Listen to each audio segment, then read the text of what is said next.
Dzisiejszy krótki odcinek będzie na temat instalacji Wi-Fi w formie adapterów na port USB i dlaczego takie karty używamy.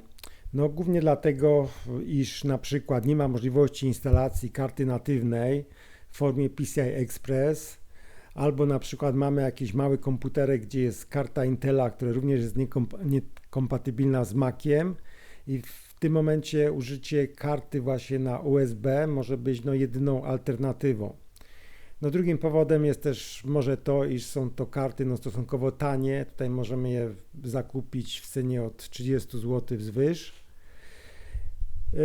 Teraz dotyczy to systemów operacyjnych Mac OS Sonoma, Monterey, Ventura, Big Sur.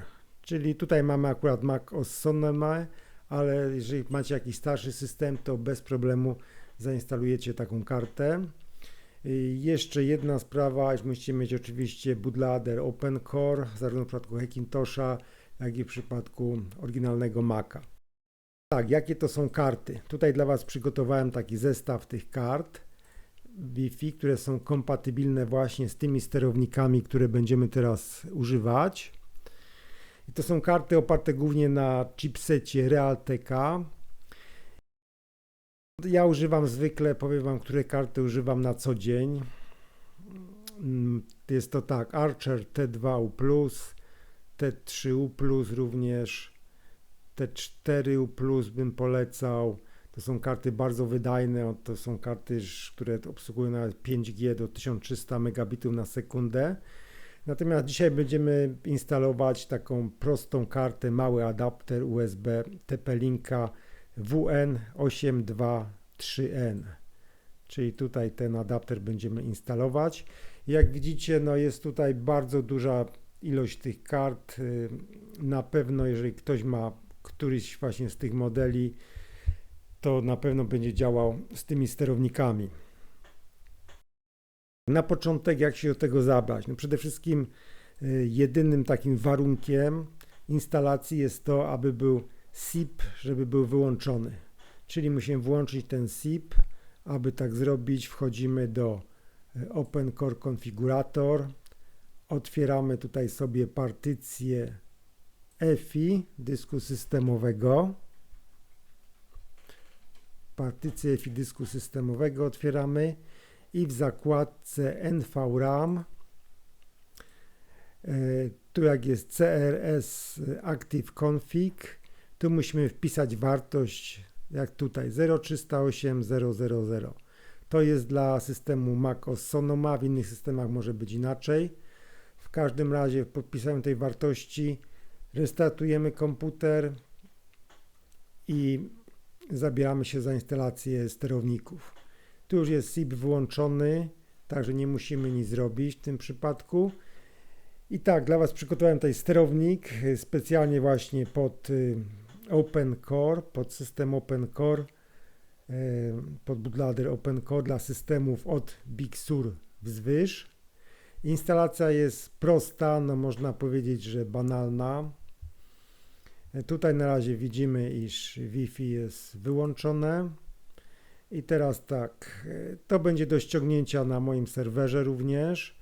Otwieramy sobie ten katalog, klikamy na ikonkę Wireless USB-OC.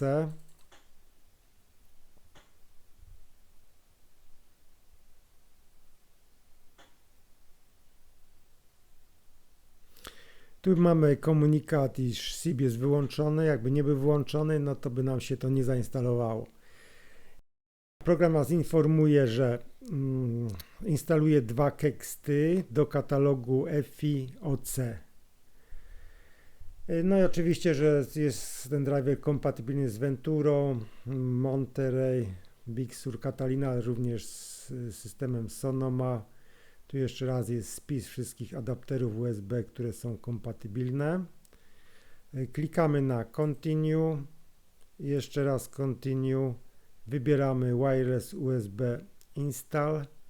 Druga opcja służy do deinstalacji. My to instalujemy, czyli klikamy na Continue, Install. tutaj wpisujemy hasło. On sobie już sam zainstaluje partycję EFI, otworzy partycję EFI, zainstaluje tam sterowniki. Czyli to robi to automatycznie. Tu jeszcze klikamy na Allow, czyli dopuszczamy instalację.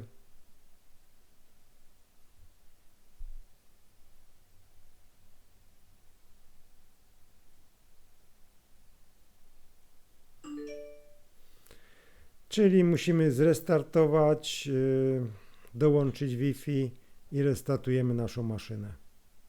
Teraz sytuacja po restarcie systemu. Zobaczcie, pojawia się tutaj nowa ikonka Wireless Network Utility, to znaczy, że sterowniki są zainstalowane w systemie. I teraz jak klikniemy sobie na tą ikonkę, tutaj jest USB wyłączona akurat, klikamy na włączyć. Ona zmienia się tutaj na taką niebieskawą. No i widzimy, że Wi-Fi już działa. Tutaj akurat jest tylko jedna sieć w pobliżu, także widać, że pracuje z tą siecią. Możemy powiedzieć, że wszystko działa ok. Natomiast jeszcze parę słów o sterownikach. Zobaczmy sobie, jak te sterowniki się zainstalowały tutaj. Czyli otwórzmy sobie partycję EFI i w katalogu OC i w katalogu KEXT mamy dwa nowe sterowniki. To jest RTWLAN i ten RTWLAN U817. I te sterowniki właśnie zawsze muszą tutaj być przy udanej instalacji. I oczywiście instalator zmienia nam również ustawienia w zakładce kernel. Jak zobaczycie w zakładce kernel, tutaj również są już przypisane te sterowniki, tak mają być w tym momencie. I teraz problemy, jakie mogą wyniknąć, musicie przetestować to na różnych portach. Jeżeli coś Wam nie działa w jednym porcie, no to przenieść do innego portu USB.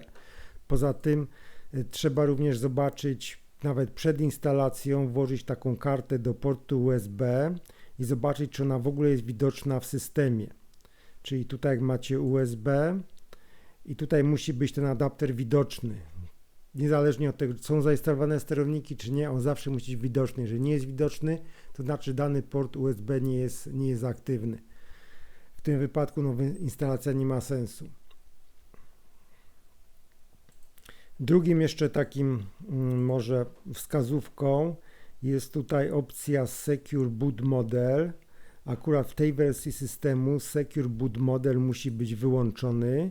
Jak sobie wejdziemy jeszcze do pliku config list i tutaj w zakładce MIST w opcji Security w najnowszych wersjach Sonomy Secure Boot Model musi być wyłączony właśnie, natomiast w innych wersjach systemu może być włączony, także to też weźcie pod uwagę, jeżeli coś nie działa, to włączcie ten Secure Boot Model i zobaczcie wtedy, jak działa.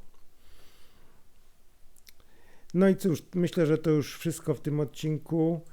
Tutaj instalacja nam się udała bez problemu za pierwszym podejściem, także myślę, że Wy też sobie to zainstalujecie bez problemu i zapraszam do oglądania moich następnych produkcji.